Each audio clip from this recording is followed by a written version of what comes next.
In this video, we're going to look at inductors, which are our final circuit element of the year. And these are essentially little solenoids. And so we needed what we learned about magnetism in order to describe their behavior. We're going to describe how they behave in a circuit, define the unit of inductance, which is a capital L. We'll get into that, and then determine what happens in an LR circuit, an inductor resistor circuit, which, similar yet different from an RC resistor capacitor circuit, has initial and final conditions. All right. So the magnetic field, lots of things you can do. Controlling currents in inductors is the piece we're looking at now. So inductors are basically coils of wire. They can be as simple as a physical coil of wire like that. Oftentimes they are packaged like a little resistor where the coil of wire is inside and is small and you can't see it. You see different symbols, but things that kind of look like this, kind of like the outside of a coil of wire, or sometimes with that line on the top, they're basically little solenoids. So what do inductors do? Inductors resist a change to current. So if current is constant, the inductor is just a wire, it doesn't do anything. If current is changing or increasing, the inductor slows that increase. Doesn't want to change super fast.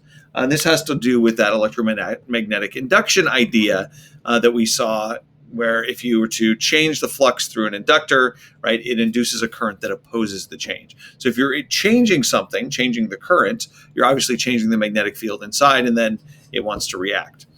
So if the current is increasing, the inductor slows that. If it's decreasing, it slows that. The bigger the inductance, L, the more it resists that change. And this is a lot like inertia or mass when it comes to motion. So here's an example. If I have a resistor and an inductor in a circuit, what happens when I close the switch? Well, if it was just a resistor, we would jump to maybe a little bit noise at the beginning as I close the switch, a current that would be constant.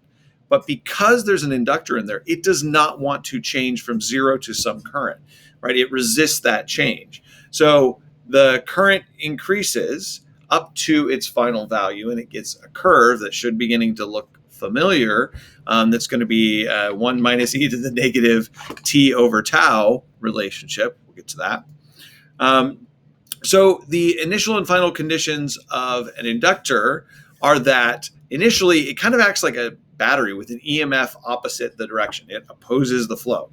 It's not like a resistor, because resistors always let current flow. It just limits how much.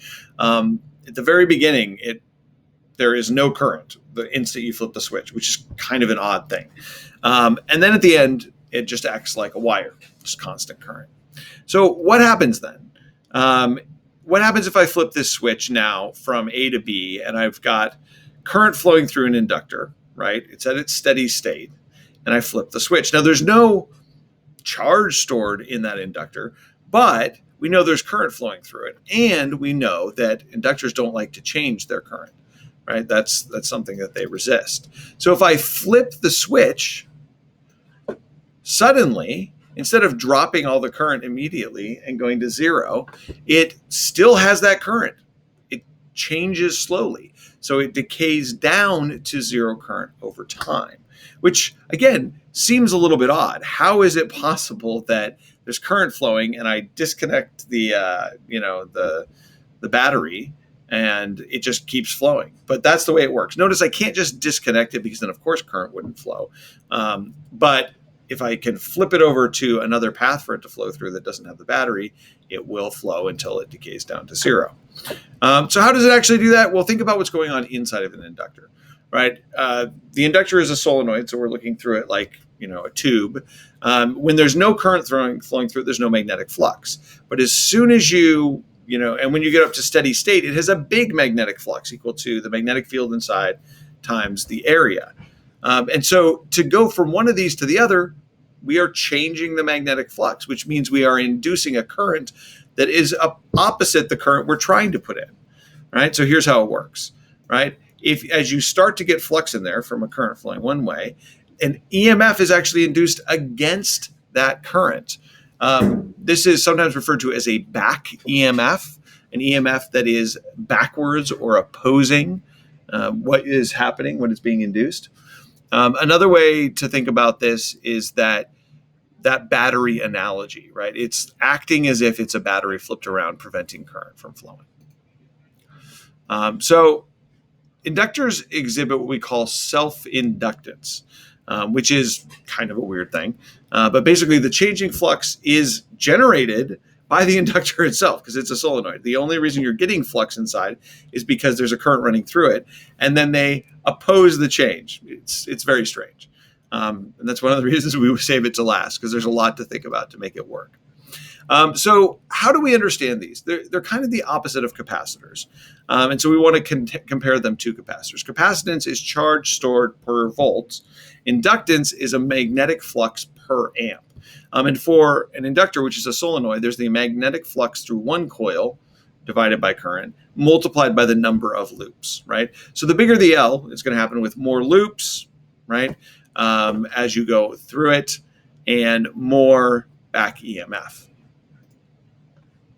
So units of inductance. Inductance is given the symbol L for inductance because it starts with an L. No. And is a Weber, because that's what magnetic flux is, per amp, which is known as a Henry, named for Joseph Henry, right?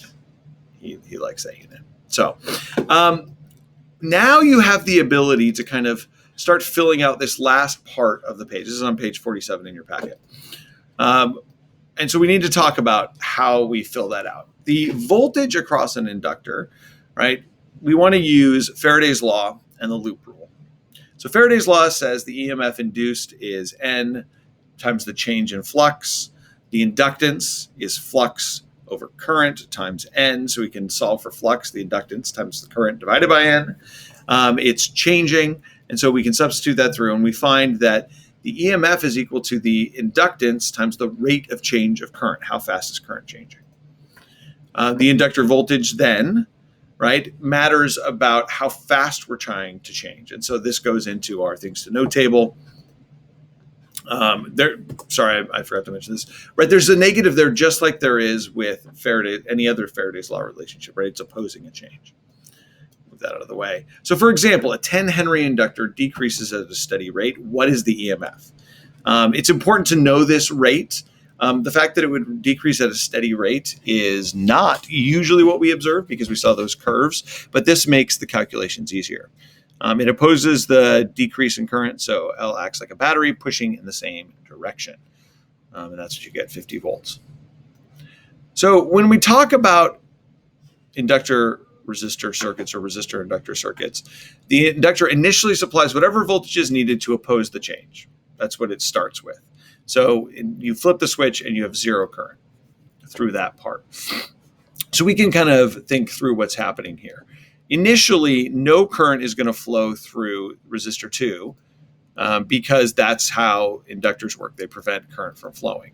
So all the current is going to flow through resistor 1. That's in parallel with the battery anyway, so we get 3 amps. That one has 0 amps because that's what's going on as it goes through. Since it's on the same branch, the inductor also has 0 amps, which means the EMF must be 12 volts to counter that so that there's no voltage across the resistor. Right? If you go and do your loop rule, 12 volts here on the battery, 12 volts on the inductor 2. At the end, right, we still have 3 amps of current going through resistor 1 because it's still in parallel with the battery. But now we have resistor 2, which is also a 4 ohm.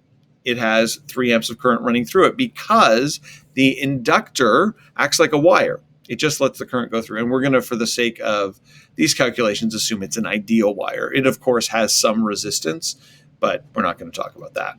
And therefore, it also has 0 voltage across it. Again, in some ways, very much the opposite of a capacitor. Capacitors start out with 0 voltage, end up usually with the maximum voltage of the battery, depending on how they're wired, and start with current running through that branch and then have none at the end. So what happens if we reopen this switch? Well, if we reopen this switch, now we only have a path with the 2 resistors and the 10 Henry inductor. So we can kind of think about that. The final 3 amps of current must still be there. So the initial now when we open the switch for the inductor is 3 amps of current, which means resistor 2 has to have 3 amps of current. And because there's now a series circuit here, resistor 1 also has to have 3 amps of current, which means the EMF of the inductor must be acting like a 24-volt battery. Again, kind of weird. We went from a 12-volt battery to now a 24-volt battery. But the current through each of the resistors is still the same. And the voltage across each of them is the same. We've just changed this from a parallel circuit to a series circuit. And the voltage will be whatever it needs to be to make this work, to make the current stay the same. Right? That's the key idea here. Right? We want to resist that change. We don't want to, but that's what happens. And then at the end, of course, everything is done, and there's 0 amps, 0 volts everywhere. Did any of these values depend on the value of L? No, which is also kind of interesting, right? The voltage doesn't care about that, kind of how the capacitor voltage in a fully charged capacitor circuit. We don't need to know how big of a capacitor it is because we know how the voltages in the loop will have to work. Things you don't really need to know. You don't need to know how to add inductors in series and parallel. It turns out that they're like resistors, not like capacitors. So that is something interesting, but you're not required to do that. And you also don't need to know how to actually calculate this based on the physical parameters. But if you are interested, here's some of the info on how we would do that. Huzzah. That's it.